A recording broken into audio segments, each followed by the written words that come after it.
Hey, hello guys. In this video, I'm gonna show you how to fix this blinking bug in MetaQuest. As you see, it keeps blinking, blinking, blinking. What you need to do is to exit your guard area or play guard area. So let me exit just play guard area. Moving. Okay. I think my play guard area is right here. Okay. Wait. Yeah, here.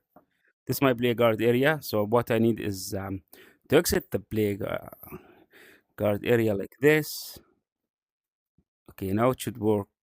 Okay, as you see here. Now double tap the quest. Okay, back to normal. Now it works. You see, this is how you fix it when it starts blinking, blinking, blinking. You just exit the guard area you created, the boundary area you created.